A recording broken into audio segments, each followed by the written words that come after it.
कोई अमीर आदमी गरीब के साथ जुल्म कर रहा है, उसके जमीन के ऊपर नाजायज तौर पर कब्जा कर रहा है, पैसे के बलबूते पे, लाठी के बलबूते पे, सोर्स के बलबूते पे, ये मेरी जमीन।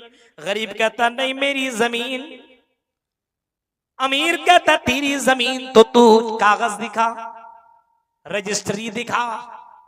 अब ये गरीब के पास कागज नहीं है, रजिस्ट्री नहीं है, और वो अमीर आदमी अपने पैसे के बलबूते पे कागज निकलवा लिया, रजिस्ट्री करवा डाली। मेरे भाइयों, ये तो यहाँ पे उसने उसकी जमीन ले ली है, गरीब कुछ नहीं कर पा रहा है। अमीर के लोग तरफदारी कर रहे हैं, अमीर का लोग सपोर्ट कर रहे हैं, लेकिन अल्लाह के नबी फरमाते हैं अगर कोई इंसान किसी इंसान की जमीन एक बालिश्त के बराबर भी लेता है तो कयामत के दिन उसको 7 जमीनों का तौक पहनाया जाएगा, 7 जमीनों का तौक पहनाया जाएगा। गौर करो मेरे भाइयों, एक बालिश्त जमीन लेने का, ये एक बालिश्त जमीन के ऊपर कब्जा करने वालों के साथ ये जुल्म होगा। उस जमीनों के ऊपर, गरीबों की जमीनों के ऊपर, यतीमों की जमीनों के ऊपर, ओ जमीनों के ऊपर नाजायज तौर पर कब्जा करने वालों, आज थोड़ी थोड़ी जमीन के लिए आदमी कत्ल और मर्डर हो जा रहा है। भाई भाई की जमीन के ऊपर, एक भाई है उसकी थोड़ी सी जमीन अगर दूसरा भाई ले रहा है कि अरे मेरे ये दे दो ना, ये जगह मुझे मिल जाए तो मुझे जाने आने में आसानी हो जाएगी, थोड़ी सी जमीन के लिए भाई भाई को कत्ल कर रहा है, थोड़ी सी जमीन के लिए। हालात देखिए आप मेरे भाइयों, तसव्वुर कीजिए आज ये जुल्म हो रहा है, अमीर गरीब के ऊपर, गरीब अमीर के ऊपर, माँ बाप बेटों के ऊपर, बेटा माँ बाप के ऊपर, बेटा बाप के ऊपर जुल्म कर रहा है। बूढ़ा हो गया तो बेटा बाप को खिला ही नहीं, रख अपने जगह पे बैठा रहा तो कुछ बीच में बोलेगा नहीं। हम एक बेटे थोड़े थे, 2-3 बेटे, जाओ उसके पास। एक बाप के साथ जुल्म कर रहा है, अपनी जबान से ऊंची आवाज में बातें कर रहा है। हालांकि कुरान कहता है कि अगर तुम्हारे माँ बाप बुढ़ापे को पहुंच जाए, बुढ़ापे को, वक़ज़ा रब्बुका अल्ला ताबुदू इल्ला इय्याहु व बिल वालिदैनि इहसाना इम्मा यबलुगन्ना इंदकल किबरा अहदुहुमा औ किलाहुमा फला तकुल लहुमा उफ़्फ़िन वला तन्हरहुमा व कुल लहुमा क़ौलन करीमा। फरमाया अगर तुम्हारे माँ बाप बुढ़ापे को पहुंच जाएं तो अपने माँ बाप के साथ भी जुल्म मत करो, माँ बाप के साथ ऊंची आवाज में बातें मत करो, माँ बाप के साथ नरमी से बातें करो। बुढ़ापे को पहुंच जाए तो तक भी मत करो, उसे झड़क से बातें भी मत करो। वला तन्हरहुमा व कुल लहुमा क़ौलन करीमा, और जब उनसे बातें करो तो बहुत प्यार और बहुत ही ज्यादा नरमी से बातें करो, बहुत ही ज्यादा नरमी से अपने माँ बाप से बातें करो।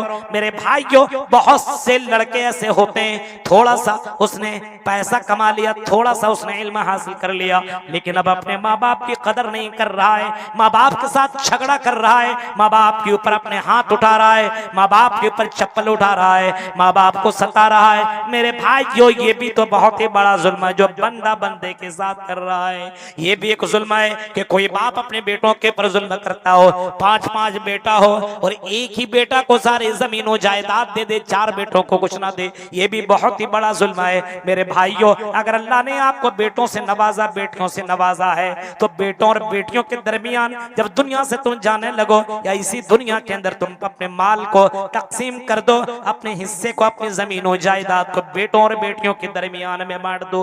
अगर तुमने ऐसा नहीं किया तो कयामत के दिन तुम्हें इसका जवाब देना पड़ेगा मेरे भाइयों, क्योंकि तेरे इंसाफ न करने की वजह से भाइयों में लड़ाई हो सकती है, बहनों और भाइयों के दरमियान लड़ाई हो सकती है। इसी वजह से हर बाप के ऊपर यह जिम्मेदारी बनती है अपनी ही जिंदगी के अंदर बेटों और बेटियों के दरमियान में विरासत को तकसीम कर दे। सुन रहे हैं मेरे भाइयों? बीवी शौहर के साथ जुल्म न करे, बीवी शौहर के साथ जुल्म न करे। शौहर कमा करके आए, मेहनत करके आए, मजदूरी करके आए, रिक्शा चला करके आए, कुछ भी करके आए। अब बीवी जब बीवी के पास आए तो बीवी बन सवर करके रहे, खूबसूरत हीरोइन की तरह बन करके रहे। लेकिन अब वो शौहर घर के अंदर आए और बीवी बिल्कुल बेकार घटिया दिख रही हो, उसके चेहरे के ऊपर कालक लगी हुई हो, उसके जिस्म से बदबू आ रही हो, अच्छा कपड़ा न पहनी हो, बदबूदार कपड़ा पहनी हुई हो, ये भी तो शौहर के साथ जुल्म है। जब शौहर तेरे घर घर के अंदर आता हो तो अपने शौहर के साथ तुम अच्छे बर्ताव करो, बहुत ही ज्यादा प्यार बन करके रहो, बहुत ही ज्यादा खूबसूरत बन करके रहो, क्योंकि तुमको अल्लाह ताला ने शौहर के लिए सुकून बना करके पैदा किया है, सुकून बना करके अल्लाह ताला ने तुम्हें उसकी जिंदगी में दिया है। अब अपने शौहर के लिए टेंशन मत बनो, बल्कि अपने शौहर के लिए सुकून बनो। लेकिन आज मामला गड़बड़ है, आज गंगा उल्टी बह रही है, आज लड़कियां अपने शौहरों के लिए नहीं बनती है। अगर जलसों में जाना हो तो मेकअप करती है, नए नए कपड़े पहनती है, बहुत बेहतरीन कपड़े पहन करके रास्तों में घूमती है और लिपस्टिक लगाती है, बाल दिखाती है, सारी चीजें दिखाते हुए चलती है। अपने शौहर के लिए जो जायज है वो दूसरों के लिए जो कर रही हो, अल्लाह की नजर, अल्लाह ताला, अल्लाह की कसम, ये भी शौहर के साथ जुल्म है, ये भी शौहर के साथ तुम जुल्म कर रहे हो। शौहर के लिए बनना और संवरना चाहिए, आज किसी और के लिए काम हो रहे हैं मेरे भाइयों, ये भी तो जुल्म है। इसी वजह से अल्लाह तबारक व तआला ने बाकायदा फरमाया, अगर कोई बंदा बंदे के साथ जुल्म करता तो हम उसको बर्दाश्त नहीं करेंगे। अगर कोई शौहर, सुनो कटिहार के लोगों, अगर तुम्हारी बीवी तुम्हारे लिए इंतजार में बैठी हुई है और तुम कलकत्ता बम्बई दिल्ली कमाने के लिए गए हुए हो और तुम कलकत्ता बम्बई दिल्ली में रह करके जाकर के अपनी ख्वाहिशात किसी बुरी जगह में जाकर के पूरी कर रहे हो और तुम अपने बीवी की ख्वाहिशात को पूरी करने के लिए घर तक नहीं आते हो, मेरे भाइयों जरा तसव्वुर करो, गौर करो, सोचो। अगर तुम ऐसा नहीं करते हो तो मेरे भाइयों अपने बीवी के साथ जुल्म कर रहे हो। 2-2 साल तक जाकर के सऊदी अरबिया में रहने वालों, बम्बई दिल्ली केरल में रहने वालों, वो तुम्हारी बीवी किसके इंतजार में बैठी हुई है। अपने बीवी के साथ भी जुल्म मत करो। जुल्म किसी के साथ कोई करता है तो अल्लाह ताला को ये बर्दाश्त नहीं है। इंसान के साथ जुल्म न करे, जानवर के साथ जुल्म न करे। एक औरत ने एक जानवर के साथ जुल्म किया था, एक बिल्ली के साथ जुल्म किया था। उस बिल्ली को बांध दिया, न खिलाया न पिलाया। वो बिल्ली चीखती रही, चिल्लाती रही, तड़पती रही, दौड़ती रही, भागती रही, आखिरकार वो बिल्ली मर गई। अल्लाह के नबी ने फरमाया, दाखिल अन्नार, वो औरत जहन्नम के अंदर दाखिल होगी, वो औरत जहन्नम के अंदर जाएगी क्योंकि उसने एक बिल्ली के साथ जुल्म किया है। मेरे भाइयों जरा तसव्वुर करो, अल्लाह ताला ने जुल्म को बंदों के लिए हराम करार दिया है। कोई किसी के साथ जुल्म न करे। तो एक जुल्म अल्लाह के साथ, एक जुल्म बंदा के साथ और एक जुल्म अपने आप के साथ। कोई आदमी अपने आप के साथ जुल्म न करे। हाँ, इबादत कर रहा हो तो उसका यह मतलब नहीं कि पूरी पूरी रात इबादत करते रहे, पूरा पूरा दिन रोजा रखता रहे। ये भी जुल्म है। रोजाना आप रोजा नहीं रख सकते हैं, पूरी पूरी रात रोजाना नहीं जाग सकते हैं। ये अपने जिस्म के साथ जुल्म है, अपने आप के साथ ही जियादती है। मेरे भाई जो ये भी इस्लाम कहता है, ये भी गलत है। अल्लाह के नबी के पास 3 लोग आए और नबी अकरम सल्लल्लाहु अलैहि वसल्लम के बारे में सवाल किया कि नबी अकरम की इबादत के बारे में बताओ। नबी अकरम की इबादत के बारे में उनकी बीवी ने बताया क्या ऐसा ऐसा अल्लाह के नबी ये करते हैं, ये करते हैं, ये करते हैं, ये करते हैं, ये करते हैं। उन लोगों ने कहा वो तो नबी है और हम नबी नहीं है, इस वजह से हम नबी के बराबर नहीं पहुंच सकते हैं। एक ने कहा कि आज के बाद मैं रोजाना रोजा रखूंगा और कभी भी मैं रोजा नहीं छोड़ूंगा। दूसरे ने कहा कि मैं रोजाना रात की इबादत करूंगा, पूरी पूरी रात जागूंगा क्योंकि अल्लाह को रात की इबादत बहुत पसंद है। तीसरे ने कहा कि मैं निकाह नहीं करूंगा, मैं निकाह नहीं करूंगा, कभी भी निकाह नहीं करूंगा, इन लड़कियों के चक्कर में नहीं पड़ूंगा, झंझट में नहीं पड़ूंगा। जब लड़की के चक्कर में ही नहीं पड़ूंगा तो जाहिर सी बात है मैं अल्लाह की इबादत ज्यादा करूंगा। नबी अकरम आए, खबर हुई तो अल्लाह के नबी ने खुतबा दिया और फरमाया, लोगों जो कहता है पूरी पूरी रात इबादत करूंगा ये भी गलत, जो कहता है पूरा पूरा दिन रोजा रखूंगा ये भी गलत, जो कहता है निकाह नहीं करूंगा ये भी गलत। आपने फरमाया देखो मोहम्मद रसूलुल्लाह को देखो, मोहम्मद इब्ने अब्दुल्लाह को देखो, मैं अल्लाह से सबसे ज्यादा डरने वाला हूँ। इन्नी अत्ताकुम लिल्लाह व अख्शाकुम लिल्लाह, तुम में सबसे ज्यादा डरने वाला मोहम्मद रसूलुल्लाह है। सबसे ज्यादा मोहम्मद रसूलुल्लाह डरता अल्लाह ताला से। लेकिन अल्लाह के नबी को देखो, नबी अकरम रात में भी क़याम करते हैं, नमाज पढ़ते हैं और रात में सोया भी करते हैं। नबी अकरम को देखो, नबी अकरम रोजा भी रखते हैं और नबी अकरम इफ्तार भी करते हैं, यानी रोजा भी नहीं रखते हैं। और फिर फरमाया नबी अकरम को देखो, नबी अकरम ने निकाह भी किया, नबी अकरम की बीवी भी है। आपने आखिरी जुमला ये फरमाया, मन रग़िबा अन सुन्नती फलैसा मिन्नी, अगर किसी ने मेरी सुन्नत का इनकार किया तो मुझ में से नहीं है। मेरे भाई अपने आप के ऊपर जुल्म करना ये भी अल्लाह को बर्दाश्त नहीं है।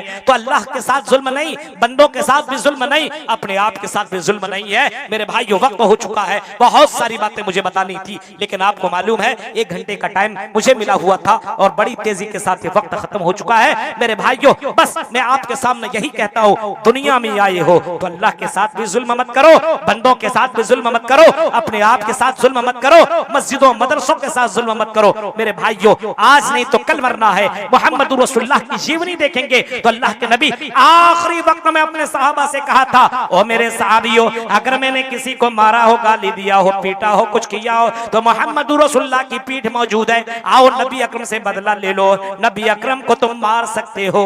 मेरे भाइयों, ये डर था कि कल कयामत के दिन मुझे अल्लाह के सामने जवाब देना पड़ेगा, अल्लाह के सामने जवाब देना पड़ेगा। अज़्ज़ुल्मु ज़ुलुमातुन यौमल क़ियामा, कयामत के दिन ये जुल्म अंधेरा बनकर के आएगा। इस वजह से मेरे भाइयों, दुनिया के अंदर अल्लाह के साथ जुल्म मत कीजिए, बंदों के साथ जुल्म मत कीजिए, अपने आप के साथ जुल्म मत कीजिए। दुनिया के अंदर इंसाफ के साथ जिए और आपकी मौत जब भी आए आप जालिम बनकर के मत मरिए। किसी कोई गरीब हो, कोई कमजोर हो, कोई मोहता, कोई बहुत ही ज्यादा कमजोर हो, उसके साथ जुल्म मत करिए मेरे भाइयों, क्योंकि अल्लाह की लाठी में बहुत ही ज्यादा पावर है, उसकी लाठी जब लगती है तो कोई बचा नहीं सकता है। इस वजह से इन्ना बत्श रब्बिका लशदीद, फरमाया तेरे रब का अज़ाब बहुत ही ज्यादा सख्त है, तेरे रब का पकड़ बहुत ही ज्यादा मजबूत है। मेरे भाइयों, रब्बुल आलमीन से दुआ है, रब्बुल आलमीन जो बातें बताई गई अल्लाह इन बातों के ऊपर हम सबको अमल करने की पूरी पूरी तौफीक अता फरमा। जब तक जिंदा रख, इस्लाम के ऊपर जिंदा रख, जब भी खात्मा हो ईमान के ऊपर खात्मा हो। आमीन व आखिर दावाना अल्हम्दुलिल्लाहि रब्बिल आलमीन। अस्सलामु अलैकुम व रहमतुल्लाहि व बरकातुहू।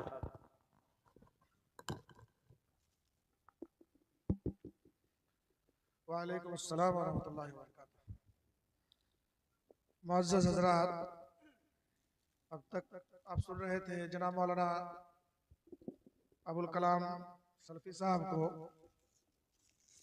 जो कुरान और सुन्नत और चंद एक वेद वगैरह की बंद पढ़ करके आपको समझा रहे थे, और माशाल्लाह बहुत पुरबख्श तकरीरें हो रही थी आपकी, लेकिन हमारे पास टाइम ही बहुत कम है। उलमाए किराम की तादाद ज़्यादा है और हमारे पास टाइम भी कम है, जिसकी वजह से उनको रुखसत करना पड़ा। अब आपकी खिदमत में जनाब मौलाना बिलाल हुसैन साहब इस्लाही तशरीफ फरमा है और नाज़िम जलसा का कहना है कि मुझे 5 मिनट आपकी खिदमत में कुछ बोलना है। बहरहाल एक परंपरा चल रहा है कि जिनकी सदारत रहे कम से कम वो जलसे में शिरकत भी करे, एक हाजिरी दे दे। उसी परंपरा के तहत मैं आपकी खिदमत में हाजिरी दर्ज करने के लिए आया हूँ। अल्हम्दुलिल्लाह वस्सलातु वस्सलामु अला रसूलिल्लाह नबीना मुहम्मद व अला आलिहि व सहबिहि अजमाइन, अम्मा बाद। এখনো বক্তা দুইজন আছে আপনাদের সম্মুখে। এনার পরে বাংলাদেশ থেকে অনেক দূর থেকে এসেছেন বক্তা, ইনশাআল্লাহ মধুর কণ্ঠী বক্তা ইসলাহি সাহেবের পরে ওনার বক্তব্য হবে। আশা রাখবো আপনারা ওনার বক্তব্য শুনে যাবেন। আমরা শুনলাম, আমি একটা কথার উপরে কয়েকটা কথা বলে শেষ করছি। আমরা শুনলাম सलफी साहब बोल रहे जो मुस्लिम लड़कियां आज गैरों के साथ भाग रही हैं, और एक दो नहीं सैकड़ों की तादाद में, हजारों की तादाद में भाग रही है। वजह जानते हैं? वजह क्या है? आज इस्लामी दुनिया के, इस्लाम के मानने वाले नौजवान जो शादीशुदा है वो भी और जो शादीशुदा नहीं है वो भी, सिर्फ इस वजह से हमारी बेटियां गैरों के साथ भागने का मौका पाती है कि हम जैसे नौजवान ये डरपोक हो चुके हैं, डरपोक हो चुके हैं, निकम्मे हो चुके हैं। आधे से ज्यादा नौजवान नामर्द हो चुका है। जब मर्द ही नहीं मिलेंगे तो एक जवान लड़की को एक जवान लड़का चाहिए, एक शरीक हयात चाहिए। अगर उसको जायज तरीके से नहीं मिलेगा तो नाजायज तरीके से वो अपने जिस्मानी भूख बुझाने की कोशिश करेगा। आज हमारे माशरे में बीवियों से डरने वालों की तादाद 99% आ चुका है, जो बीवियों से डरते हैं। और क्यों नहीं डरेगा? क्यों नहीं डरेगा? बीवियों के बाप की जागीर अपने बाप के घर में भर के रखा है, तो वो बीवी कभी आपको आपके मन मुताबिक आपकी आजादी के साथ जीने की इजाजत देगी? हरगिज नहीं देगी। वो तो पहले ही आपको गुलाम बना चुकी है और आप उसके खरीदार गुलाम हैं। इसलिए आपके अंदर वो मर्दांगी नहीं, आपके अंदर वो जवाबमर्दी नहीं, आपके अंदर वो जोश और वो जज्बा नहीं जो लड़कियों की बढ़ती हुई तादाद को घटा सके। आप